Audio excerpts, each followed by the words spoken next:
ॐ आञ्जनेयाय विद्महे वायुपुत्राय धीमहि तन्नो हनुमत् प्रचोदयात्। ॐ श्रीगुरुराघवेन्द्राय नमः।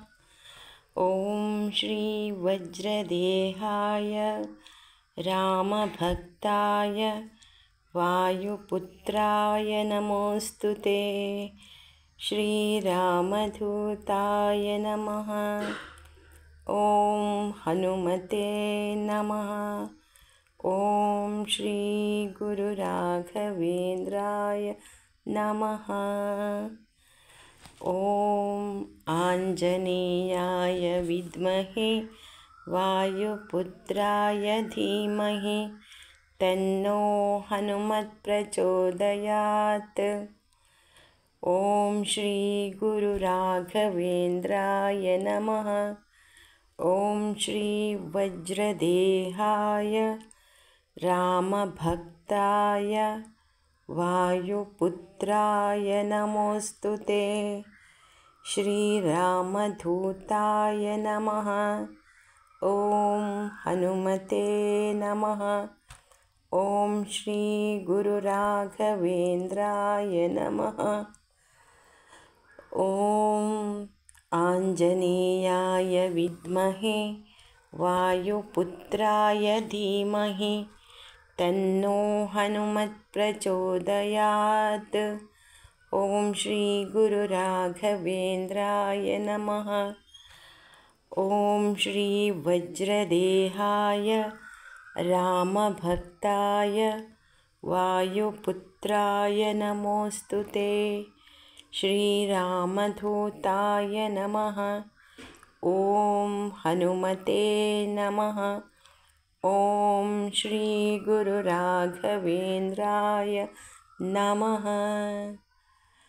ॐ आञ्जनेयाय विद्महे वायुपुत्राय धीमहि तन्नो हनुमत् प्रचोदयात्। ॐ श्रीगुरुराघवेन्द्राय नमः। ॐ श्रीवज्रदेहाय रामभक्ताय वायुपुत्राय नमोऽस्तु ते। श्रीरामदूताय नमः। ॐ हनुमते नमः। ॐ श्रीगुरुराघवेन्द्राय नमः। ॐ आञ्जनेयाय विद्महे वायुपुत्राय धीमहि तन्नो हनुमत् प्रचोदयात्। ॐ श्रीगुरुराघवेन्द्राय नमः। ॐ श्रीवज्रदेहाय रामभक्ताय वायुपुत्राय नमोऽस्तु ते। श्रीरामदूताय नमः।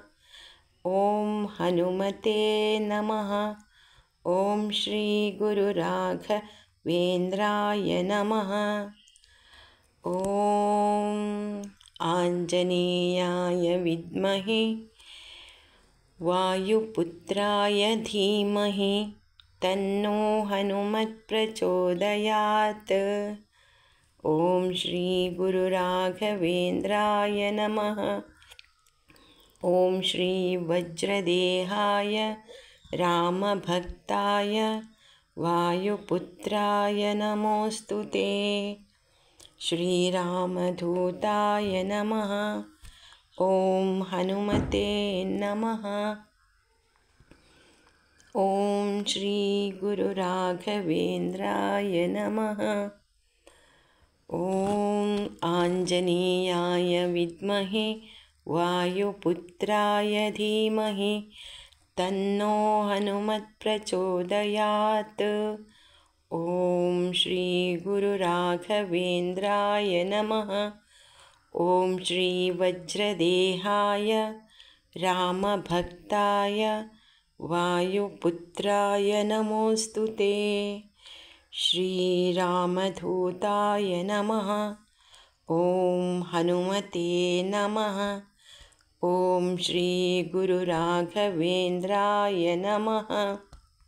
ಓಂ ಆಂಜನೇಯಾಯ ವಿದ್ಮಹೆ ವಾಯುಪುತ್ರಾಯ ಧೀಮಹಿ ತನ್ನೋ ಹನುಮತ್ ಪ್ರಚೋದಯಾತ್.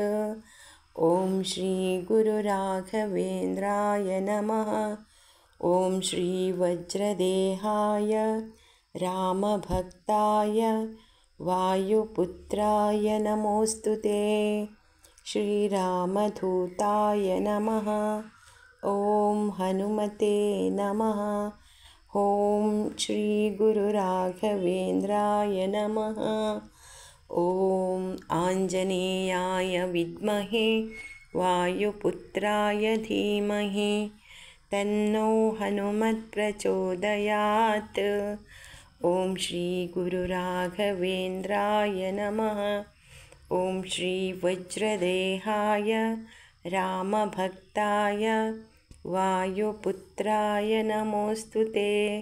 ಶ್ರೀರಾಮಧೂತಾಯ ನಮಃ. ಓಂ ಹನುಮತೆ ನಮಃ. ಓಂ ಶ್ರೀ ಗುರು ರಾಘವೇಂದ್ರಾಯ ನಮಃ. ಓಂ ಆಂಜನೇಯಾಯ ವಿದ್ಮಹೆ ವಾಯುಪುತ್ರಾಯ ಧೀಮಹಿ ತನ್ನೋ ಹನುಮತ್ ಪ್ರಚೋದಯಾತ್. ಓಂ ಶ್ರೀ ಗುರು ರಾಘವೇಂದ್ರಾಯ ನಮಃ. ಓಂ ಶ್ರೀ ವಜ್ರದೇಹಾಯ ರಾಮಭಕ್ತಾಯ ವಾಯುಪುತ್ರಾಯ ನಮೋಸ್ತುತೆ. ಶ್ರೀರಾಮಧೂತಾಯ ನಮಃ. ಓಂ ಹನುಮತೆ ನಮಃ. ಓಂ ಶ್ರೀ ಗುರು ರಾಘವೇಂದ್ರಾಯ ನಮಃ.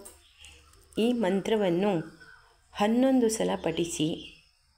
ನಿಮ್ಮ ಕಷ್ಟ ನೋವುಗಳಿಗೆಲ್ಲ ಪರಿಹಾರ ಸಿಗುತ್ತದೆ.